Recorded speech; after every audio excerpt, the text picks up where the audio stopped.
धन्यवाद होइन हाम्रो बाजेले राम्रो प्रस्तुति दिनुभएको छ त्यसमा पनि अरू अब यस्तो भेट्ने मौकाहरू पाइरहेको हुन्छ के छ भने चाहिँ बाजेले आफ्नो परिचय दिनुहुन्छ त्यसबाट बाजेको परिचय दिने स्टाइल पनि खत्रै परेको छ है त ल मेरो चाहिने परशुराम नगरपालिका वार्ड नम्बर 11 लिउँडे रामबहादुर खत्री मेरो नाम हो।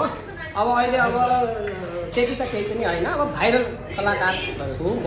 अब चाहिँ तपाईँको चाहिँ अहिले अब यो पुसको महिना फेरि अब जाँदैछु। अहिले आफ्ना नयाँ परिस्थिति मैले होइन यो कमल दाइले भयो भनेको गाईभित्र भने हो।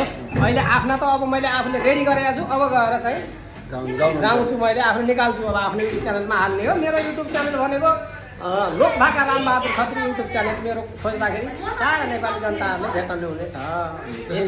त्यसै गरी बाजेले दुईपल्ट पनि गाई जात्रा इन्डियामा जानुभएको छ 4-5 चोटि गइसक्यो। 5 चोटि त इन्डियामा जानुभएको छ। अझै पनि अब बाजेलाई अफर आइरहेको छ मौका भइरहेको छ। तैपनि बाजेको यस्तो यो मेरो यस्तो जोस जागर देखेर होइन सबैले हँसाउनु भएको छ सबैले रमाइलो गर्नु भएको छ। त्यही पनि बाजेको जोस जागर देखेर बाजे सबै साथीहरूले होइन कस्तो कस्तो रियाक्सन हुन्छ प्रतिक्रिया दिनु होला। अब अहिले एउटा आफ्नो छ म अब त्यो पुरा भनेर चाहिँ जनताका माझमा म आफ्नो युट्युब च्यानलमा हाल्ने छु। अहिले मैले थोडा एउटा गाईको शब्दहरू लेखेको छु। म 4 हरफ मात्रै भन्छु बढी भन्दैन। मेरो गाई जात्राको लय भनेको यो प्रकारको छ। एउटा गाई मरेको थियो भिरबाट लडेर होइन। अनि बिहान घाँस काट्न गयो त्यो ठ्याक्क त्यहाँ घाँस काट्दै त्यो गनायो कसको मरेछ भनेर अब म हेर्दै गएँ।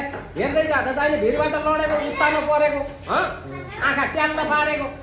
अब घरमा आएर अब त्यसलाई यसो विचार गरेँ नि गाईको बारेमा केही महिना लेखौँ त भन्ने मन भयो। त्यसपछि घर आएर मैले गाईका मनहरू लेख्न सुरु गरेँ। अब मेरो भन्ने तरिका शैली र पारा यो तरिकाले भन्दैछु। कुनारा घरको गाई हराएको छ। कुनारा घरको गाई थियो है।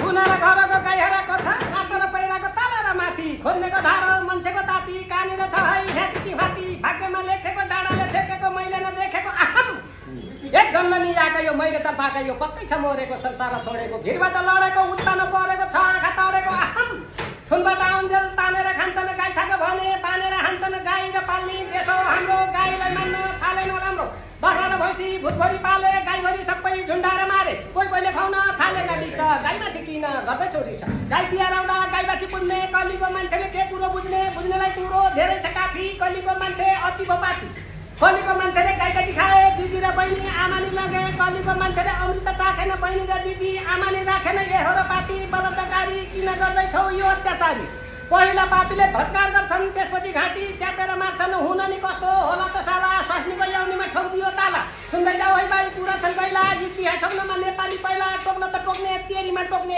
इतिहास पनि भोल्टा ठोक्ने भनेर जाने ठोसे यो मेरो नयाँ हो।